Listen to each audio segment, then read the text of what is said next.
The Sanskrit letter, which is La, it is lam, ram, and then it becomes rang. It is this is something which I will take as a separate course, because this is not really to be put just like that in public domain.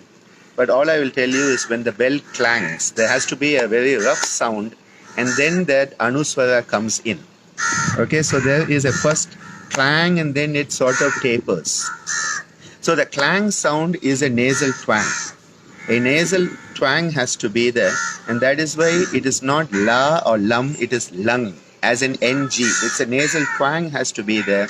That nasal twang is like where the bell hits. The first component of the hit has to be strong. That is the lang.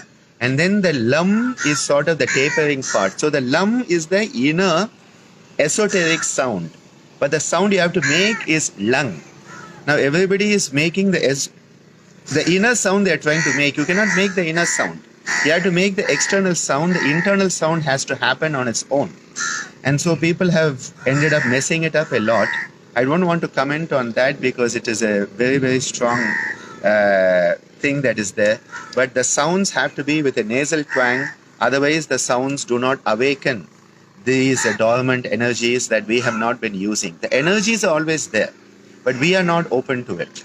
So that is why it has to be the Chandra Bindu. It's not just a Anuswara, but it's a Chandra Bindu. And that is why it is a Nga. So all the bijas that are used, and it is not but it is, and it is is the inner sound. Ang, nga, nga. That your tongue goes against the palate, and you just say it, and then you say and then ang, and you will see the difference in the three sounds. Is at the letter of expression. It is just for communication. It is just a communication. But then when you make it it starts to become a labial sound, and it induces a beautiful sense of harmonization within us. But then when you do ang, what happens is you find the sound is elevating.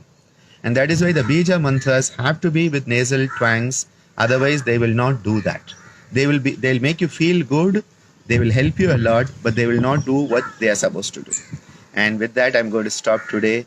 There's a beautiful video, if I find it, I'll share, of my father, Swami Geetananda Giri, doing this very, very beautiful practice.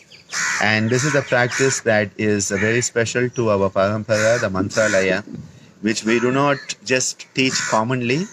I'm sharing many things on these online sessions because somehow I'm being pushed into it. And something inside me is saying, you have to share Ananda. At the same time, I don't want it to become worthless because it is shared easily. So we need to feel the worth of it. We need to work towards it. But all I'll say is that there's a huge amount of stuff that we don't know. And please Google Swami Geetananda Giri and the chakras, and you will find it. Wishing you a wonderful time. Hari Om Tat Sat.